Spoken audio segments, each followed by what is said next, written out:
Alors bonjour et bienvenue à cette nouvelle capsule express. Mon nom est Maxime Pronovo, président de Studio Graphique.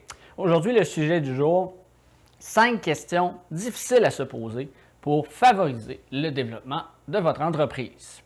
En effet, au niveau du marketing, très souvent, les gens oublient en fait de se poser les bonnes questions, les questions qui vont faire mal à répondre, mais qui vont vraiment donner l'heure juste sur ce qu'on doit apporter comme modification ou comme amélioration au niveau du marketing de l'entreprise.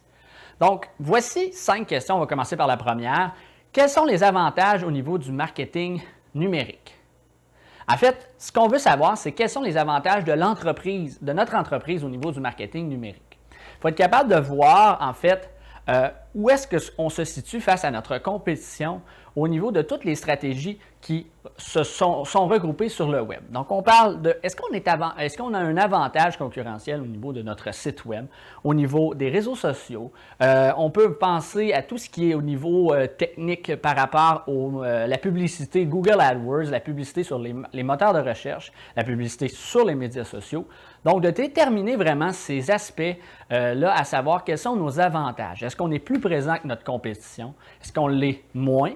Est-ce qu'on l'est de meilleure façon? Est-ce que notre retour sur investissement au niveau de cette plateforme numérique-là est vraiment plus performant que nos compétiteurs? Ou du moins, quels sont ces avantages-là? Vont vraiment vous aider à dénicher les points à considérer au niveau de l'approche marketing pour la prochaine année. Comme deuxième question, êtes-vous au niveau de vos technologies marketing? Très souvent, on ne se rend pas compte à quel point la technologie évolue très, très vite. Et au niveau marketing, au niveau web, même au niveau imprimé, c'est très, très, très facile d'être dépassé, si vous me permettez l'expression. En effet, trop souvent, les entreprises vont penser que leur technologie va durer une éternité. Malheureusement, aujourd'hui, le délai d'utilisation d'une technologie en tant que telle est de plus en plus réduit au niveau du temps si on n'y met pas l'amélioration nécessaire. Donc, prenez par exemple un site web. Souvent, lorsqu'un client nous demande combien de temps ça va me durer ce nouveau site web-là, bien, on leur dit s'il n'y a aucune modification, il n'y a aucun changement, on peut parler d'environ 2 à 3 ans d'efficacité au niveau du site web. Ça semble très peu pour un investissement important. Par contre, c'est à considérer que ce qu'on conseille aux gens, c'est pour ça qu'on dit c'est important d'aller développer une stratégie de mise à jour constante du site web, d'aller retravailler certains aspects, d'intégrer les nouvelles technologies pour faire qu'en sorte qu'à long terme, votre site web reste actif, reste au goût du jour beaucoup plus rapidement. L'autre question qu'on doit se poser, c'est votre stratégie de communication est-elle numérique? Donc, on a parlé tantôt, c'était quoi vos avantages au niveau numérique, au niveau du marketing numérique? Mais la question maintenant, c'est est-ce que vous êtes présent au niveau du marketing numérique? Parce que très souvent, les entreprises vont se fier à ce qu'aujourd'hui, ce qu'ils ont eu qui fonctionnait comme outil, comme stratégie avec les années, et malheureusement vont oublier qu'il existe effectivement de nouvelles technologies, il existe de nouvelles façons de faire, et l'approche numérique va vous permettre grandement d'avoir beaucoup plus de données, beaucoup plus d'informations sur toute la technicalité, tout ce que votre client potentiel, ce que vous voulez savoir de votre client potentiel, vous allez le retrouver finalement dans ces informations-là. Donc, vous allez pouvoir développer une façon beaucoup plus puissante d'aller rejoindre ces gens-là via le marketing. Donc, c'est de se poser la question, est-ce que vous êtes sur les réseaux sociaux? Est-ce que vous êtes sur le web? Parce qu'encore une entreprise sur 2 aujourd'hui ne possède pas de site web actif pour son entreprise. Donc, c'est vraiment un nombre énorme, alors qu'aujourd'hui, tout le monde passe, près de 95% vont passer par le web avant de communiquer avec une entreprise. Donc, c'est à considérer de voir si vos stratégies sont vraiment orientées à ce niveau-là.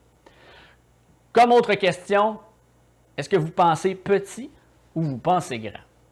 C'est une question en marketing qui peut faire peur à répondre, mais qui peut être vraiment payante. En effet, souvent, les entreprises vont se centrer sur ce qui fonctionne bien, ce qui coûte pas trop cher, qui est efficace et tout ça, alors qu'il pourrait aller vraiment de façon plus exponentielle.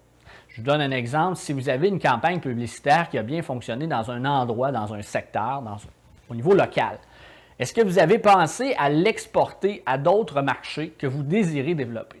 Si vous êtes resté au niveau local et vous avez poussé vraiment de façon régulière, Vous avez sûrement eu de bons retours sur investissement, mais le problème que vous avez, c'est que vous pourriez aller encore plus loin. Alors souvent, de réfléchir à ce que vous avez fait comme campagne marketing jusqu'à maintenant et ce que ça vous a rapporté et jusqu'où vous êtes allé. Finalement, est-ce que vous pouvez aller encore plus loin?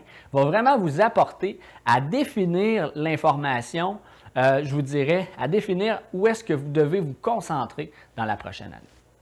Comme dernière question, combien de clients ont été générés par votre marketing numérique? Est-ce que vous êtes capable d'avoir cette information-là? Beaucoup d'entreprises avec qui on peut discuter vont nous dire, bien, on est au courant que oui, on a tant de visiteurs sur notre site web, mais est-ce que vous êtes capable de savoir précisément de ces visiteurs-là, combien sont devenus des clients? Parce qu'au final, le marketing numérique est vraiment une approche qui a été créée dans le but de, justement, je vous l'ai mentionné tantôt, d'avoir des données plus précises que les médias de masse, les journaux, la radio et la télé. Donc, si vous n'êtes pas en mesure d'avoir ces informations-là en place en ce moment, ce que ça nous dit, c'est que vous avez échangé 4,30 sous pour $1. Donc, c'est vraiment d'avoir échangé la même chose finalement. Donc, c'est important de concevoir si vous êtes capable de savoir précisément combien de clients vous avez générés. Pour ça, il existe des techniques très simples, de la technologie qui vous permet d'avoir des données vraiment précises et qui vous permet de savoir vraiment le processus. Donc, vous avez fait 1000 envois de courriel. Sur les 1000, vous en avez 500 qui ont ouvert le courriel et sur les 500, vous en avez 200 qui ont acheté. Bien, vous êtes capable d'avoir un processus de vente, de dire voici combien exactement le tout m'a rapporté. Donc voilà, c'est tout pour les 5 questions difficiles à se poser pour favoriser le développement, la croissance de votre entreprise au niveau numérique. Donc, si vous avez des questions, si vous avez des idées de capsules que vous aimeriez qu'on parle, n'hésitez pas à le mentionner dans les commentaires ci-dessous. Ça va me faire le plaisir de répondre à vos questions dans des futures capsules.